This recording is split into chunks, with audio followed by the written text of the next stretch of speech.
처음과 끝이 다 있습니다. 시작이 있고 끝이 있죠. 그래서 하나님이 세상을 만드실 때에도 이 세상을 만드시면서 시간과 공간을 만드셔서 지구와 이런 것들을 만드시고 그 가운데 사람을 넣으셨습니다. 그리고 이 시작이 있는 사람의 역사는 지금 계속해서 끝을 향해 달려가고 있습니다. 여러분, 시작이 반드시 있기 때문에 끝이 있는데 이 시작과 끝의 모든 역사에 대한 내용들은 하나님이 사람을 어떻게 구원하시는가를 보여주는 그것으로 다 설명될 수가 있습니다. 우리가 볼 때 성경을 볼 때에도 성경의 모든 내용들은 어떻게 사람이 구원받는가 그 얘기만 계속하는 거예요. 그래서 제가 가끔 우리 청년들한테 성경을 볼 때 구속사적인 입장에서 보라고 하는 이유도 이제 그런 이유라고 할 수 있겠죠. 룻기서 3장 8절 말씀을 보면은 이 룻이 보아스에게 이렇게 표현합니다. 당신의 옷자락으로 나를 덮어주소서. 자다가 이제 깼는데 보아스 옆에 룻이 있어요. 근데 룻이 보아스에게 당신의 옷자락으로 나를 덮으소서. 여기서 옷으로 덮으라고 하는 것은 결혼을 해달라는 그런 의미입니다. 결혼해달라는 그런 혼인을 의미하는 것인데, 여기서 여러분 룻은 모압 여인, 이방 여인으로서 하나님을 모르는 백성이죠. 그런데 모압에서 살다가 쫄딱 망해가지고 시어머니 룻을 나오미를 따라서 이제 이스라엘 땅으로 들어오게 됩니다. 그리고 거기에서 이 시어머니를 따라 들어온 이 지역에서 보아스라는 사람을 만나서 결혼을 하게 되죠. 여러분, 룻은 이방 여인이고 거지이고 가진 게 없는 우리 자신을 가르치는 거예요. 우리 자신을 가리키는 것입니다. 그리고 나오미는 보아스를 연결해 준 나오미는 성령님을 상징합니다. 그리고 보아스는 예수 그리스도를 의미하는 거예요. 그래서 룻과 같이 보잘것없고 가진 것 없는 우리가 성령 하나님의 은혜와 조명하심을 통해서 보아스라는 예수 그리스도와 영적으로 결혼하고 연합한 관계. 여러분, 그래서 이 보아스는 오벳 2세 다윗의 고조 할아버지예요. 궁극적으로 그거는 예수 그리스도를 상징하는 것이라고 할 수 있습니다. 룻기의 내용은 여러분, 그래서 남녀간의 사랑에 대한 이야기를 하는 것이 아니라 하나님이 사람을 어떻게 구원하시는가, 예수 그리스도를 통해서 구원하신다고 하는 그것을 이야기하는 것입니다.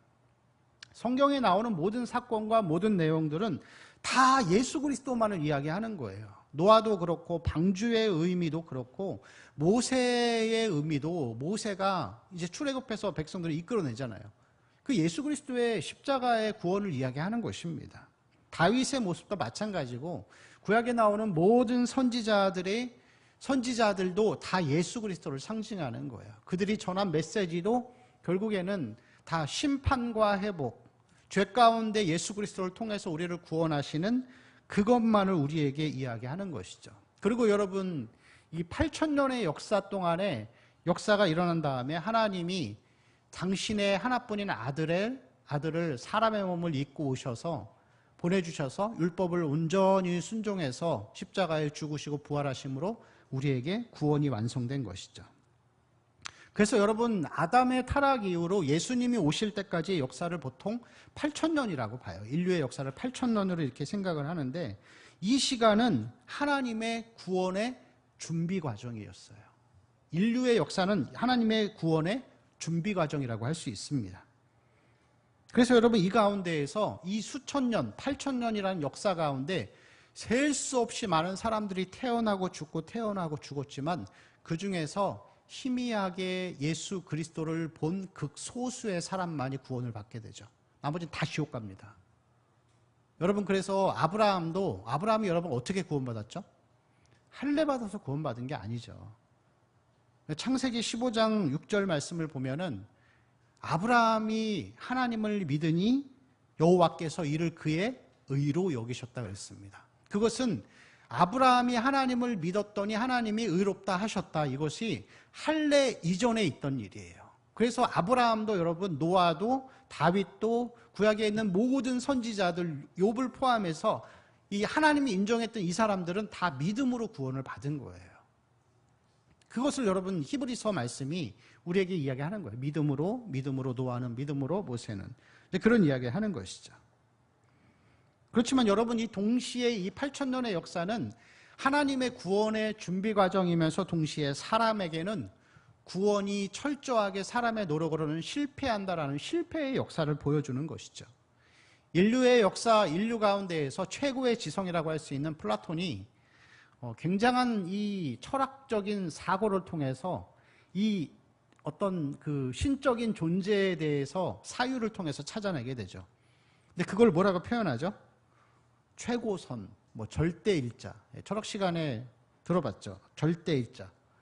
그 이상의 어떤 존재가 있다라는 것을 알지 못하는 거예요. 사람의 노력으로 이 하나님이라는 존재, 그리고 하나님이 예수라는 분을 보내셔서 우리에게 십자가의 죽으심으로 죄를 담당하게 하셨다는 이 복음은 여러분 아무나 볼 수 있는 게 아니에요.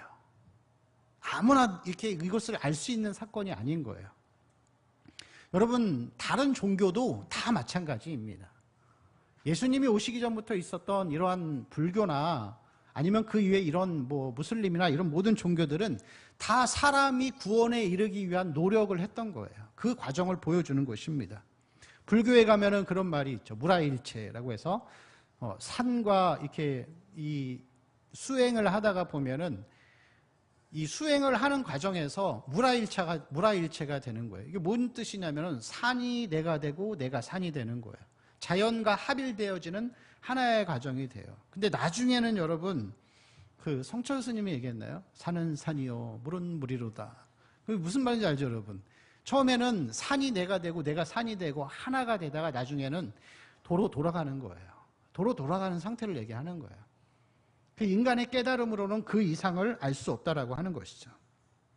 그래서 모든 종교, 모든 이단, 사이비는 전부 다 사람의 노력을 통해서 이 구원에 이르려고 하는 거죠. 근데 그것이 모두 다 실패했다라는 것을 보여주는 것이 인류의 역사라고 할 수 있습니다.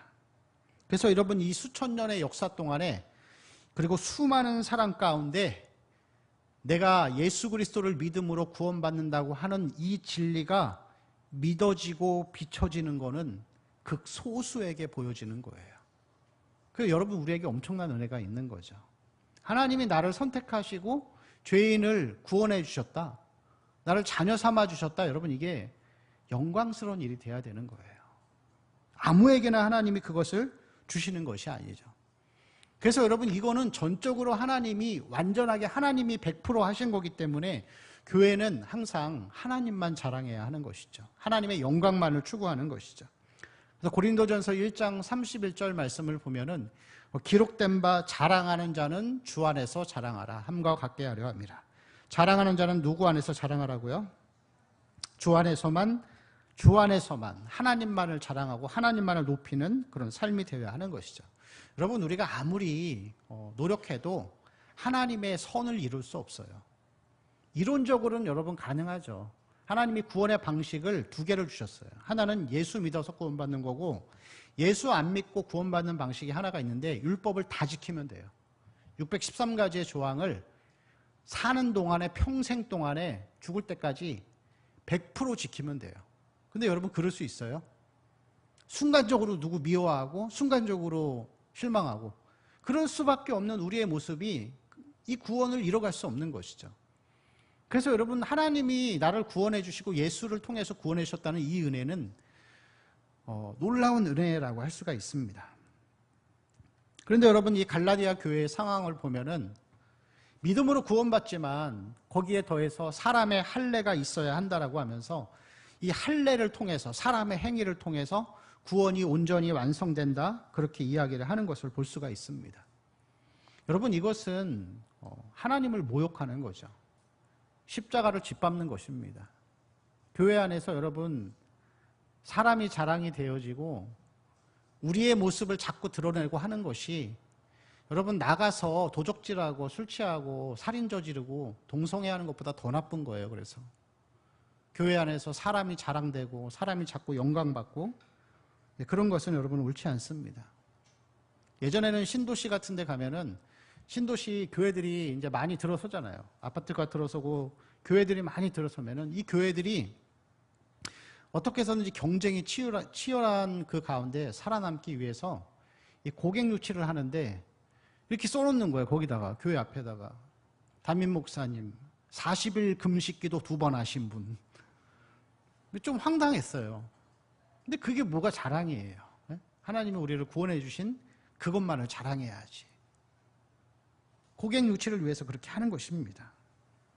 그리고 여러분, 우리도 마찬가지죠. 교회 안에서 예수 잘 믿어서 뭐 서울대 갔다, 연고대 갔다. 그건 여러분 우리가 자랑할 게 아니에요. 교회는 하나님만 자랑해야 돼요. 예수만 자랑해야 하는 것입니다.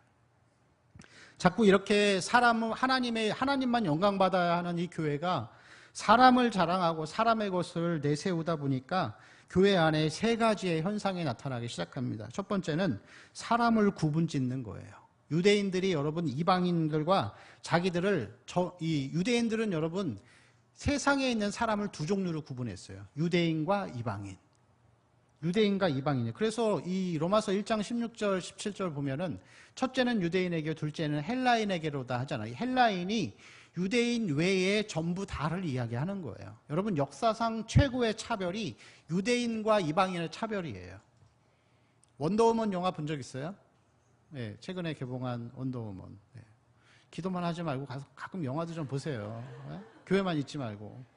근데 원더우먼에서 보면은 그 여주인공 겔가돛이 시오니즘을 갖고 있어요. 그래서 욕 많이 먹었어요. 영화는 뭐 흥행했지만 자기들은 율법을 가졌고 하나님의 선택을 받았기 때문에 다른 사람들은 다 개처럼 여기는 거예요. 그리고 비판하고 정죄하고 이제 그런 일들이 있는 것이죠. 여러분, 교회 안에서 우리도 똑같아요. 우리가 하나님만 자랑하지 않고 예수만 자랑하지 않고 자꾸 사람 즐거운 거 이야기하고 사람이 예수 믿어서 잘 되는 걸 자꾸 이야기하다 보면 서로 계속 구분 짓게 돼요. 구분 지으면서 비판하기 시작하고 정죄하기 시작하는 거예요. 그래서 여러분, 교회 안에서 청년들이나 뭐 장년이나 할 것 없이 같이 신앙생활 하면서 미워하고 판단하고 죄인 취급하는 거는 다 여러분 우리 안에 율법주의로 나타난 결과물인 거예요. 괜히 생기는 게 아니에요. 그래서 그걸 우리가 해결하려면은 원인을 먼저 찾아야 되는 거예요. 그 원인을. 우리 안에 있는 율법주의가 하나님만 자랑하지 않고 사람을 자랑하고 사람이 높임받고 있는 이 율법주의가 하루하루 쌓이고 5년이 되고 10년이 되어서 우리 안에 굳어져 버린 거예요. 그래서 더 이상 너무 많이 흘러왔기 때문에 원인조차 모르는 상황이 된 거예요. 그래서 우리는 먼저 우리 자신을 아는 게 중요합니다. 그리고 이러한 사람이 이 주인공이 되는 율법주의 안에는 두 번째 현상이 나타나는데 만족하는 성도들이 많아져요. 예배도 잘 드렸고 봉사 안 빠지고 헌금 잘했으니까 나는 잘했어. 할 만큼 했어. 구원 받았어. 생각하는 것이죠. 구원 받았는지는 죽으면 알겠죠. 구원 받았는지는 죽어보면 알 거예요. 잘했어. 근데 여러분, 그리스도인은 만족감을 가질 수 없어요. 자기가 예배 이만큼 드리고 헌금 이만큼 하고 이만큼 하나님 앞에 헌신했다?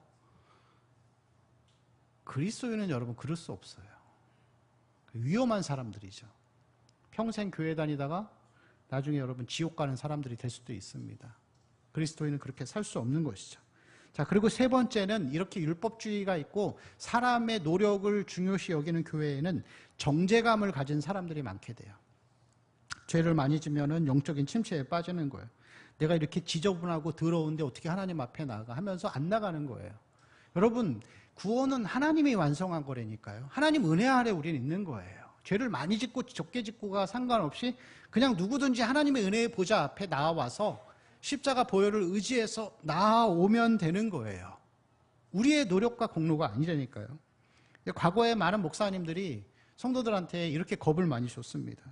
그리스도인이 세상하고 짝하고 죄 가운데 자꾸 살면 사울처럼 버림받는다 이렇게 얘기를 하는 거예요. 버림을 왜 받아요? 예? 그럼 예수님의 십자가가 그렇게 불안정하냐고요.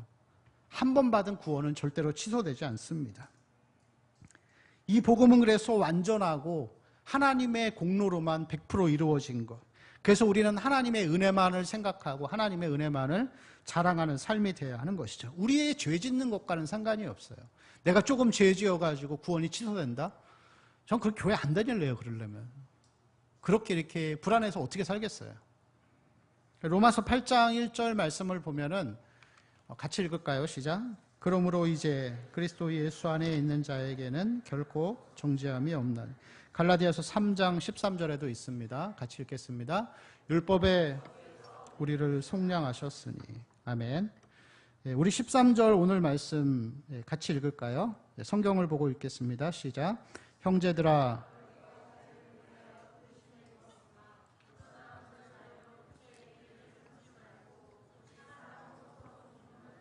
아멘. 사랑으로 종로로 타라. 자, 13절을 시작하면서 형제들아 너희가 자유를 위하여 부르심을 입었다. 여러분, 우리가 예수님의 십자가의 공로로 자유를 얻었습니다. 죄에서 해방되었습니다. 과거, 현재, 미래의 죄에서 해방되었고 죽음에서 우리는 해방되었습니다. 죽음에서 해방되었기 때문에 죽는 것이 더 이상 이제 두려워하지 않는 것이죠. 그리고 우리는 우리의 믿음 여하에 따라서 달려 있겠지만 예수님의 십자가로 얼마든지 재정에서도 자유할 수 있고 사람으로부터도 자유할 수 있습니다. 근데 그것은 여러분의 믿음이 성장하는 것과 비례해서 달려가게 되는 것이겠죠. 여러분, 믿음이 자라지 않고 그냥 그 상태로 살면은 죽을 때까지 돈 때문에 걱정하고 염려하다가 살 거예요. 근데 여러분, 믿음으로 살려고 애를 쓰고 믿음이 성장하길 바라보고 정말 이 재정에 대해서 자유하길 원하는 그 믿음을 갖기 원하면 하나님이 그 길로 이끌어 가세요. 그리고 재정에서 자유할 수 있어요. 그리고 재정에서 자유하면 발 뻗고 잘 수 있습니다. 그게 더 여러분 믿음으로 사는 게 그래서 더 편한 삶이라고 할 수 있겠죠. 또 우리는 율법에서 자유케 되었습니다. 믿음으로 구원받았기 때문에 나의 종교적인 행위와 상관없어요. 예배, 헌금, 봉사, 기도와 말씀 꼭 안 봐도 안 읽어도 우리는 이미 구원받았으면은 구원 여부와 관계가 없습니다. 그래서 여러분 정죄감에 빠지지 마세요. 내가 예배 한번 안 드렸다고 해서 하나님이 나를 벌하시지 않을까? 하나님은 그렇게 속 좁으신 분이 아닙니다. 예수님이 우리에게 자유를 주셨습니다. 여러분 자유하세요. 자유하세요. 13절 우리 한 번 더 같이 읽겠습니다. 시작. 형제들아 너희가 자유를 위하여 부르심을 입었으나 그러나 그 자유로 육체의 기회를 삼지 말고 오직 사랑으로 서로 종노릇하라. 아멘. 여러분, 그러면은 이 뒤에 말씀도 중요하죠. 자유를 위하여 부르심을 입었으나 그러나 그 자유로 육체의 기회를 삼지 말라. 이런 내용이에요. 여러분, 로마서에서 이 유대인들이 바울에게 질문하는 거예요. 그럼 율법을 지키는 게 아니라 믿음으로 구원받았으면은 구원받은 이후에 죄 지어도 아무 상관없냐? 내 마음대로 살아도 되냐? 그걸 이야기하는 건데, 그래서 로마서 6장 1절 말씀을 보면은 이렇게 기록되어 있습니다. 같이 읽겠습니다. 은혜를 더하게 하려고 죄 가운데 거하겠느냐? 은혜를 더하게 하려고 죄 가운데 거하겠느냐? 여러분 자유하라 그러니까 사람들이 예수 안에서 자유하라 그러니까 진짜 자유를 누리면서 사는 거예요. 청년들한테 제가 얘기했죠. 저녁 예배 자유하세요. 자유하라고 했더니 예배를 안 나와요. 그 자유가 아니라니까요, 여러분. 이게 여러분, 우리는 진리가 우리 안에 채워져 있지 않으면 율법주의와 무율법주의 사이에서 계속 헤매면서 사는 거예요. 여러분, 예배가 그렇잖아요. 예배가 교회가 정해놨어요. 규칙을 정한 거예요. 낮 예배가 있고 저녁 예배가 있어요. 그럼 여러분, 우리는 이 예배를 다 드리는 게 우리의 규칙이에요. 그럼 예배를 드려야 돼요, 저녁에. 저녁에 드려야 되는데, 이런 일이 있을 수 있어요. 저녁에 갑자기 몸이 좀 안 좋다거나, 아니면은 좀 이렇게 좀 가족들과의 어떤 소중한 시간들을 보내고 싶거나, 아니면 여러 가지 나올 수 없는 상황이 있어요. 상황이 있는데 그 가운데에서 무조건 예배를 드려야 돼. 그러면 여러분 율법주의가 되는 거예요. 예배를 드리긴 드리는데, 미안한 얘기지만 우리 청년들이나 장년부들 저녁에 예배 드릴 때 많이들 이렇게 설교가 은혜가 되는데 많이들 주무셔요. 많이들 졸고. 그 의미가 없는 거예요, 여러분. 예배를 드리는 게 목적이잖아요. 예배 가운데 하나님을 만나는 게 목적이 아니고, 나 오늘 저녁 예배까지 드렸어. 일주일 동안 안전해. 그 율법주의가 되는 거예요, 여러분. 그게 율법주의인 거예요. 여러분, 그렇다고 해서 그래, 예배 시간에 졸면은 예배 안 드리는구나, 똑같구나. 그럼 안 나와야지. 그건 무율법주의가 되는 거예요, 여러분. 예? 이 사이에서 우리가 계속 이렇게 헤매고 있다니까요. 많은 사람들이 그래요, 여러분. 이 갈라디아서 오늘 말씀, 사실은 제가 이 갈라디아 말씀을 이 주회를 다 해놨는데 해보니까 설교가 한 24편 정도가 나오더라고요. 근데 원래 여러분 설교라는 것은 시리즈로 쭉 가야 돼요. 갈라디아서면 1장부터 6장 끝까지 쭉 끝내고 그 강해를 한 다음에 다시 그 다음에 에베소서를 1장부터 쭉 가야 되는데 사실은 뭐 시간이 없잖아요. 저한테는 기회가 없고 그래서 그냥 오늘 말씀을 통해서 갈라디아서를 마무리를 지려고 해요. 근데 그동안에는 이 율법주의에 대한 이야기들을 했지만 오늘은 율법주의와 무율법주의에서 우리가 어떻게 살아야 하는지를 나누고 싶은 것이라고 할 수가 있습니다. 근데 사람들이 이 율법주의가 잘못됐다라고 얘기를 하니까 예수 안에서 자유하는데 너무 자유한 거예요. 예? 너무 자유해서 그래 하나님은 사랑의 하나님이시니까 예? 우리가 하나님의 자녀인데 그 죄 짓는 일에 아무런 거리낌이 없는 거예요. 그리고 심지어는 이렇게 생각하는 거죠. 죄를 지으면서도 마음속에 은연중에 회개하면 되지 이러고 있는 거예요. 그게 여러분 우리의 모습인 것이죠. 양쪽에서 헤매면서 그렇게 살아가는 모습이라고 할 수 있습니다. 여러분 우리가 겪고 있는 이러한 율법주의와 무율법주의의 공통점이 있는데 이것은 사람이 중심되기 때문에 그러는 거예요. 율법주의는 내가 하나님의 은혜로 구원받았지만 거기에 사람의 노력과 선행도 중요하기 때문에 사람이 높아지는 거예요. 그 여러분 요즘에 교회 안에 보면은 교회 안에 사람 높여주는 행사 프로그램 많이 하잖아요. 예? 무슨 연예인의 성공당, 예? 정치 뭐 어떤 하나님 잘 믿었더니 하나님이 막 사업을 번창시켜 주셨더라. 그게 여러분 은혜라고 우리는 생각하지만 그 안에는 교묘한 사람에 대한 자랑이 있는 거죠. 그 인간 중심이 돼버리는 거예요. 그리고 반대로 여러분 무율법주의도 마찬가지입니다. 하나님이 날 사랑하시니까 선하시니까 죄 지어도 다 용서해 주셔 하면서 그럼 죄 지어도 되네 하면서 그 하나님의 사랑을 내가 이용해서 정욕의 기회로 삼는 거예요. 그 안에도 여러분 사람이 영광받고자 하는 이런 사람 중심, 인본주의에서 시작되는 것이죠.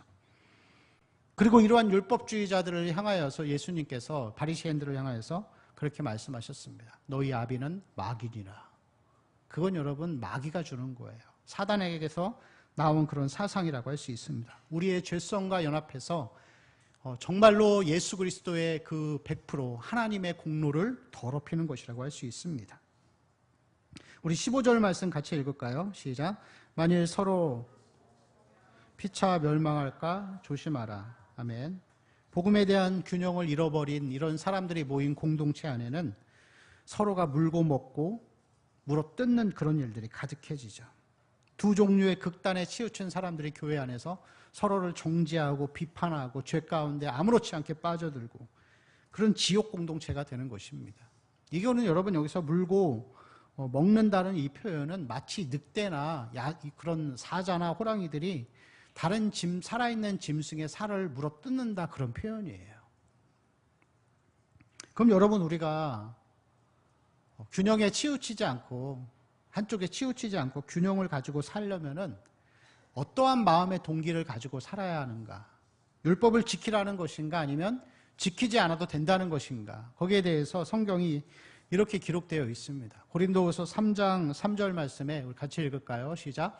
너희는 우리로 말미암아 나타난 그리스도의 편지니 이는 먹으로 쓴 것이 아니요 오직 살아계신 하나님의 영으로 쓴 것이니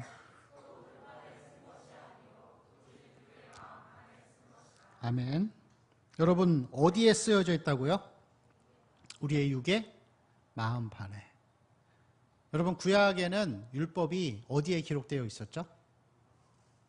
돌에 기록되어 있잖아요.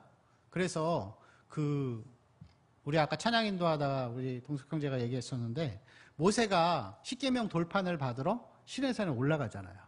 근데 여러분 이 돌판에 기록된 이 말씀이 예수님이 오시고 나서 예수를 믿는 사람들에게는 이 율법이 어디에 기록된다고요?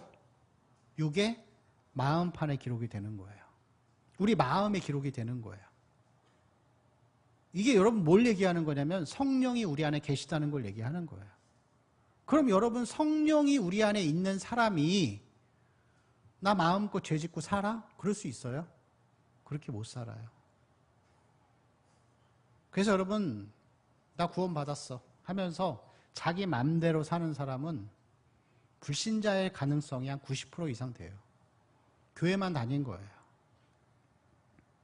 로마서 5장 5절에서 8절 같이 읽겠습니다. 시작. 소망이 우리를 부끄럽게 하지 아니함은 우리에게 주신 성령으로 말미암아 우리 마음에 부은 바 됨이니 우리가 아직 연약할 때 기약대로 그리스도께서 경건하지 않은 자를 위하여 죽으셨도다.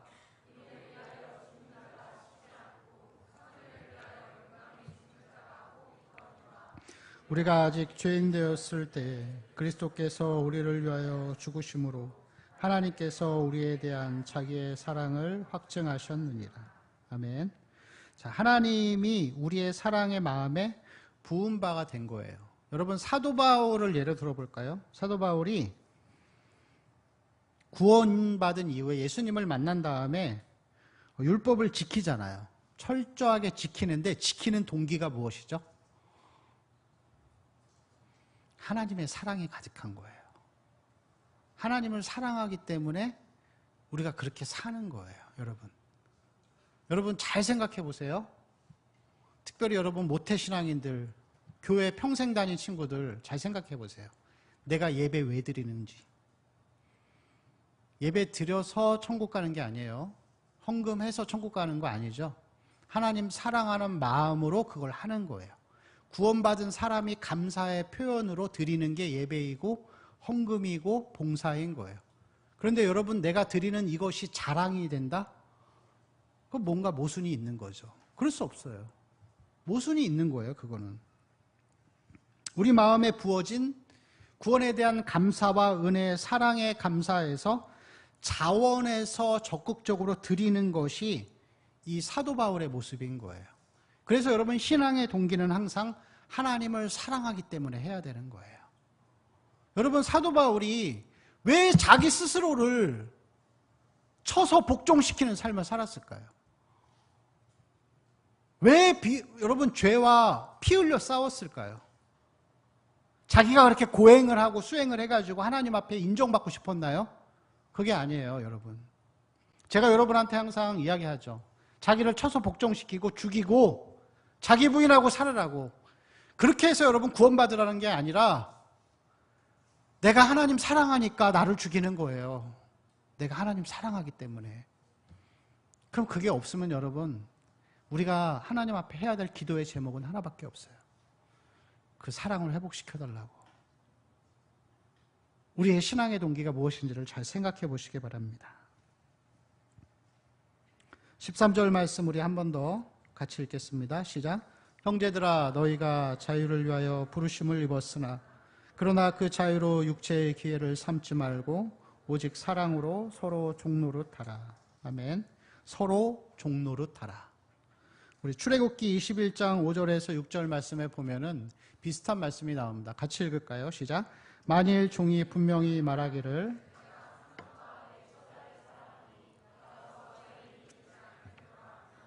상전이 그를 데리고 재판장에게로 갈 것이요 또 그를 문이나 문설주 앞으로 데리고 가서 그것에다가 송곳으로 그의 길을 뚫을 것이라.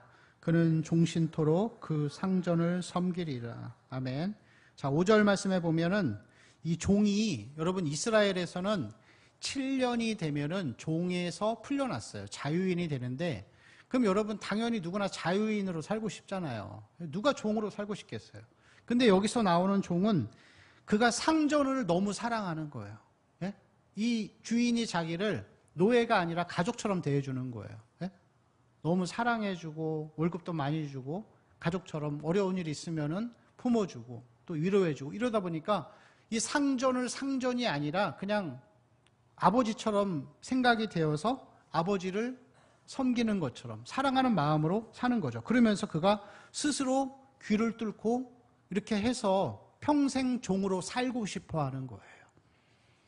사도 바울이 여러분 그 얘기를 하는 거예요. 예수 그리스도의 종 바울은 하나님이 우리를 구원해 주신 그 은혜가 너무 감사하기 때문에 바울이 스스로 종된 자의 삶을 사는 거예요.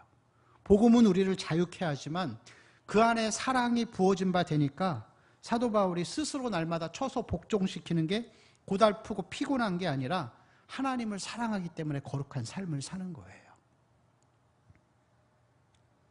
그리고 복음을 위해서 자기 생명을 조금도 귀한 것으로 여기지 않습니다. 예수 안에서 그의 삶의 참된 보화를 발견했다라고 할 수가 있습니다. 여러분, 모세도 그렇습니다. 믿음의 선진들이 다 그랬지만 히브리서 11장 24절에서 25절 말씀을 보면은 모세에 대한 기록이 나오는데 이렇게 기록되어 있습니다. 같이 읽을까요? 시작.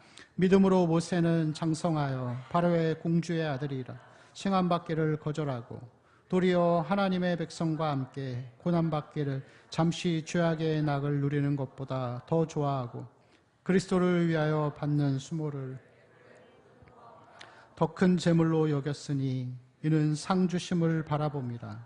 아멘. 그래서 이 모세 역시도 왕자로 살 수 있었지만 하나님과 함께 고난받기를 좋아한 거예요. 왜냐고요? 하나님을 사랑하기 때문에. 저도 늘 기도 제목이 그거입니다. 하나님의 사랑이 가득 부어달라고. 저도 여러분 목사이고 설교자이지만 끊임없이 제 자신에게 물어봅니다. 너가 목회를 하는 동기가 무엇이냐? 너는 왜 신앙생활을 하고 있느냐? 제 스스로한테 물어보고 정말 그것이 하나님의 사랑의 동기가 되기를 바라고 있습니다. 그리고 정말 여러분 이것만이 우리의 동기가 되어서 살 때 스스로 종된 삶을 살 수 있는 거예요. 그래서 여러분 율법주의에서 꼭 돌이키시기 바랍니다. 무율법주의에서 꼭 돌아오시기 바랍니다. 14절 말씀 같이 읽겠습니다. 시작. 온 율법은 내 이웃 사랑하기를 내 자신같이 하라 하신 한 말씀에서 이루어졌나니. 아멘. 자, 사도 바울은 이 갈라디아서 말씀도 역시 처음에 교리를 선포한 다음에 삶에 대한 적용을 이야기합니다. 그런데 이 성경 안에서 보면은 이 신학적인 내용을 1장 6절부터 오늘 본문에 나오는 5장 12절까지 여기가 이제 신학적인 내용이에요. 교리적인 내용인데 여기까지 12절까지 교리를 설명한 다음에 이제 적용을 말씀하고 있습니다. 윤리적인 권면을 하는 거죠. 그러면서 이 사도 바울이 놀랍게도 이 말씀 가운데에서 하나님을 사랑하는 동기를 이웃 사랑으로 연결시키는 것을 볼 수가 있어요. 이웃을 사랑하는 것으로. 그래서 오직 사랑으로 어떻게 하라고요? 서로 종노릇하라. 서로를 섬겨주고 아껴주고 사랑해주는 이 공동체를 이루라고 하는 것을 우리에게 말씀하고 있는 것이죠. 그럼 여러분 반대로 생각해서 우리가 이웃을 사랑하지 못하고 섬기지 못하는 이유는 무엇이죠? 둘 중에 하나겠죠. 무율법주의에 빠져 있거나 율법주의에 빠져 있거나. 그게 안 되는 거예요. 무율법주의에 빠지면은 육체의 기회를 삼는 일에 빠져 있기 때문에 하나님의 사랑과 위로만 원하고 공의와 거룩과 진노와 죄와 심판에 대한 것은 전혀 좋아하지 않죠.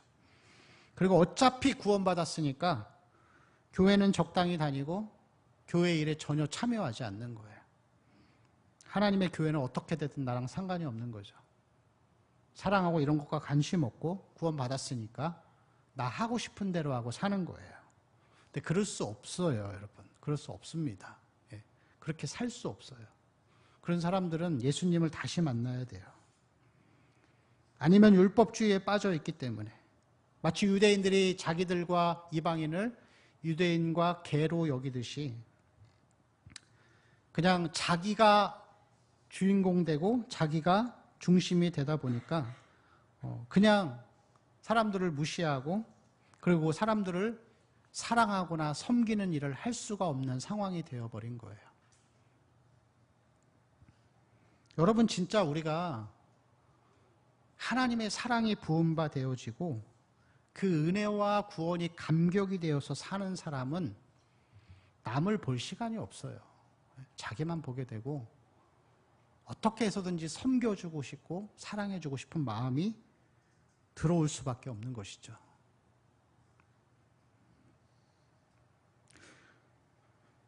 제가 갈라디아서 말씀을 전하면서 사실 좀 많은 갈등이 있었습니다. 말씀이 너무 어려워요. 여러분, 그래서 이 인터넷 들어가서 제가 했던 갈라디아서 설교 유튜브에서 다시 한번 꼭 들어보세요.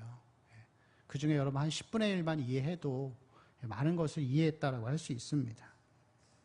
그러나 이것이 너무나 중요한 이유는 우리 안에 율법주의와 무율법주의가 너무나도 강하기 때문에 스스로가 율법주의라고 생각을 못해요. 무율법주의자라고 생각을 못하는 거예요.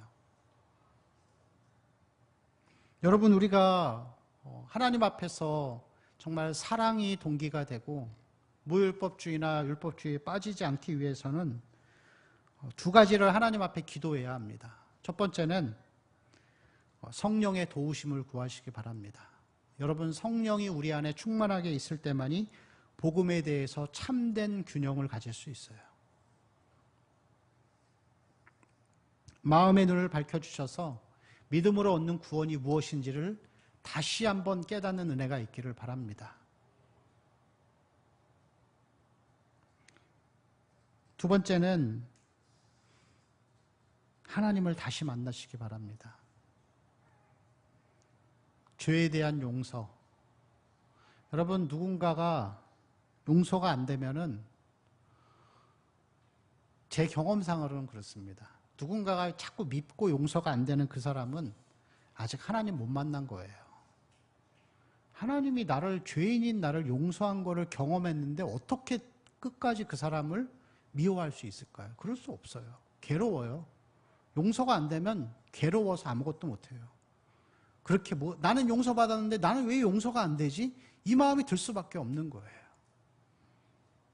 그래서 여러분, 다시 우리가 하나님 앞에 기도해야 될 것이 있는데, 저도 늘 그 기도하고 있습니다. 하나님을 인격적으로 만날 수 있게 해달라고.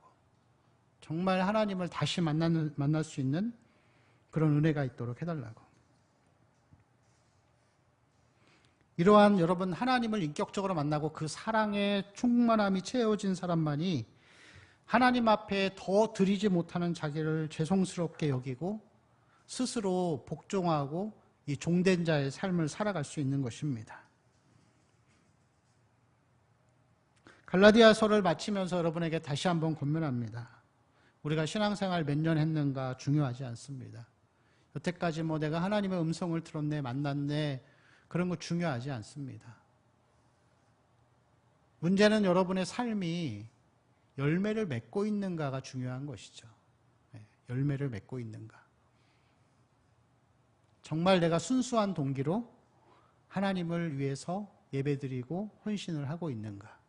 우리의 마음의 중심이 무엇인가를 볼 수 있는 그런 은혜가 있기를 바랍니다. 여러분, 한 주간을 살아갈 때에 내가 왜 이것을 하고 있는가, 우리의 동기를 볼 수 있는 귀한 은혜가 있기를 바랍니다. 우리 찬양하고 한번 같이 기도하겠습니다.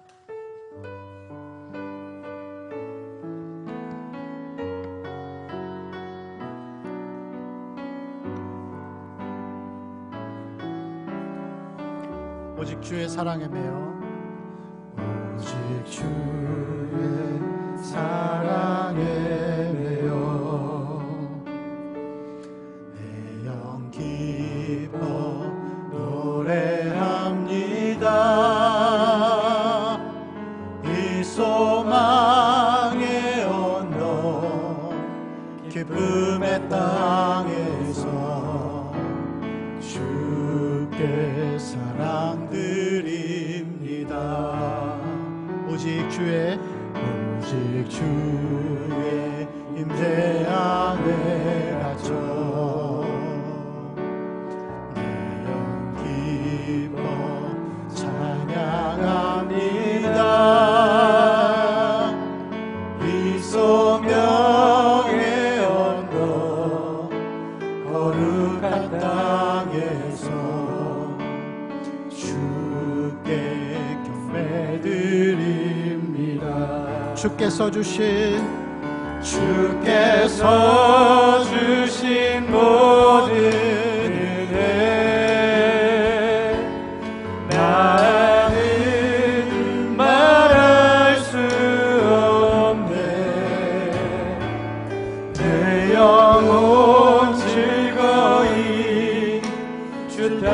따르렵니다. 주께 사람들이 주께서 주신 모든 은혜, 주께서 주신 모든 은혜 나는 말할 수 없네. 내 영혼 즐거이 주 따르렵니다. 주께 한 번 더 주께서 주신 주께서 주신 모든 은혜 나는 말할 수 없네. 내 영혼 즐거이 주 따르렵니다. 주께 사람들입니다. 여러분, 하나님 앞에 정직하게 고백하십시오. 왜 예배 드립니까? 왜 교회 다닙니까? 왜 헌금합니까? 봉사 왜 하죠? 나의 만족은 아닌지, 여러분, 우리가 왜 신앙생활 하는지 하나님의 사랑이 동기가 되지 않으면 여러분 위험할 수 있습니다. 예수 믿고 구원받으십시오. 죄인임을 알게 하시고 그 사랑이 얼마나 큰지를, 나를 위해 십자가에 죽으신 그 은혜가 얼마나 큰지를 기억할 수 있도록, 처음 사랑을 회복할 수 있도록 우리 안에 있는 이 율법주의와 무율법주의, 죄악의 견고한 진들을 하나님 깨트려 주시옵소서. 십자가의 보혈로 우리를 깨트려 주시옵소서. 하나님을 사랑할 수 있는, 주님이 우리를 그 사랑하신 그 사랑을 다시 깨달을 수 있도록 하나님 우리를 붙들어 주시옵소서. 우리 그것을 놓고서 우리 한번 간절히 하나님 앞에 통성으로 기도하겠습니다.